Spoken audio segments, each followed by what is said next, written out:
Satisfy your need for happiness through your own curiosity with the Ranveer Show. You said that in the 30 years of your profession, only early on did you see many trauma injuries. And now there's way more lifestyle related injuries when it comes to the spine. These are normal, everyday people, office goers. I am making the assumption that a lot of your patients are slightly overweight and the weight has something to do with the spine, correct? Yes, you're right. I can't believe I'm asking you this, and I'm not asking you this in a sleazy way. But if one has big breasts, that affects the spine? Yes and no. I mean, if you're humongously overweight or oversized, it may cause a load because those women may tend to stoop forward, but otherwise not really. Not a very common Not thing. really. Okay. But a bad posture where you're anywhere like this. Yes, it your would spine affect. is perpetually curved. Yes, So those discs have a larger room to squeeze out of. absolutely. Okay. Usually with overweight people, the posture is also a little wrecked because of their weight. Yes, I'm also assuming that many of your patients are in their middle age, like 40s, yes, where the spine is kind of weak, those discs are more plastic than elastic, correct, and their posture is wrecked. correct. Then what? I'm asking from a very everyday city perspective. What's one of the most common things you see?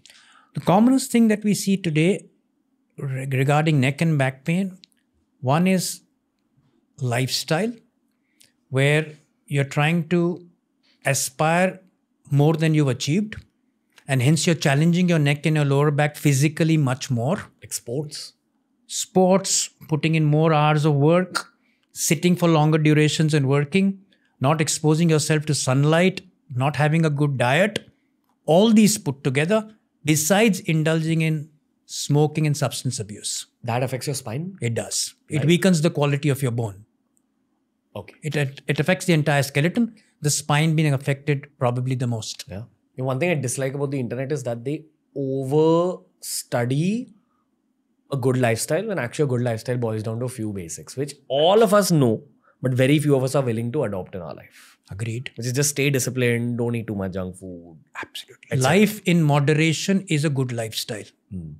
I actually thought I'll go over a whole lifestyle 101 with you, but we've done that on all the medical podcasts. We did it with the gut doctor, we did it with the skin doctor. The spine doctors also saying the same thing, ki smoking chodo and like leave junk food. It's the same basics. In moderation. Okay. Everything done in moderation is acceptable. Okay. So maybe a final kind of bottom line for this whole lifestyle related to spine is stay in shape, stay fit, would you say? Yeah. Because, I mean, please correct me if I'm wrong. I don't know what you think of weight training. What do you think of weight training? What I think of weight training is that indulge in higher repetitions with lower weights rather than higher weights with fewer repetitions. I repeat what I've said. Yeah. Get into doing them, but more frequently, but with lesser weights rather than trying to achieve much more. Yeah.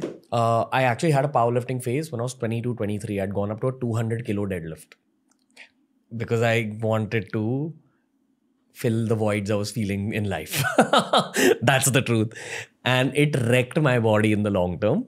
It's something I regret. When you're surrounded by powerlifting bros, they're encouraging you to lift. You're getting really strong. The strength is actually adding a lot of musculature also. So you're very caught up in the nasha of looking the way you do and feeling the way you are. But I regret it now at the age of 30 when I see what it left me with.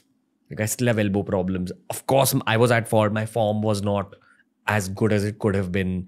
I got too caught up in lifting that heavy. Do you see a lot of deadlift related injuries? Yes, I do see people who have similar role models or mentors like you and peers who push them too hard, Yeah. who do come with similar injuries, and they just need a little bit of talking to. And at the end of it, it's not just my talking or counseling that helps, but they realize when they look at themselves that they've gone through something like you have realized. Yeah. Okay, I'll give a very detached input on this. Okay. Do you know who Ronnie Coleman is? No. He's the most legendary bodybuilder of all time. And we had him on the show and he gave us one of our most epic episodes of the year. So we'll pull up Ronnie Coleman on the screen as well. Beautiful human being. Genuinely very happy because he won the Mr. Olympia 8 times. No one's won it 8 times other than him.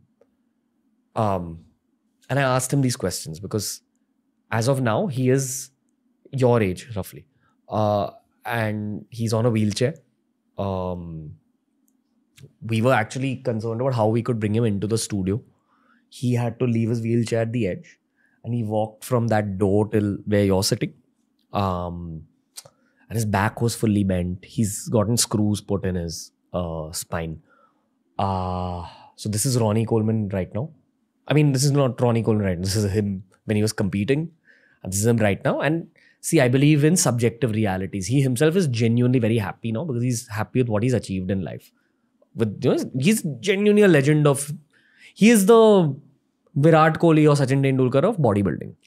So he's very accomplished and even in his heart, he's very accomplished. But it broke my heart to see this legend kind of not even being able to walk. Type Ronnie Coleman 2023.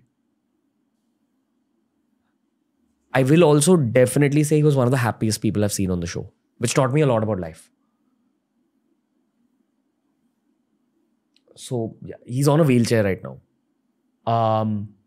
That broke my heart. And that's a very extreme but apt example of what weight training can do for the human body in the long term. So on one end, you see the most positive case of weight training. Again, I'm not even talking about steroids here.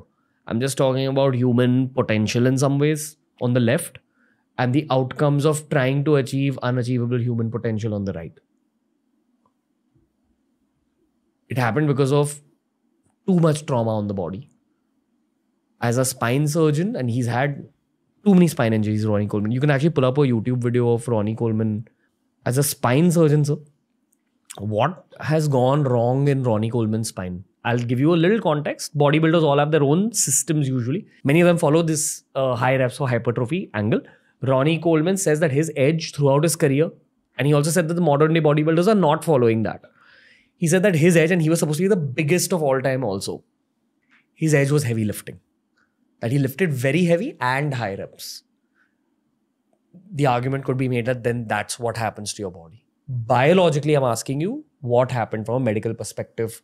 Why did he land up on a wheelchair? Why is his back fully bent like this now?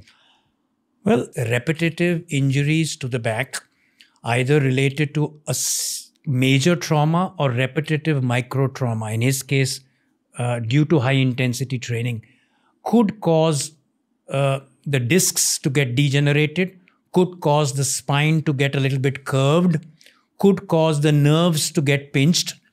All of the above put together, which could have caused this. If you enjoyed today's clip, make sure you check out these curated playlists that we've made especially for you related to the subject that was spoken about in this clip.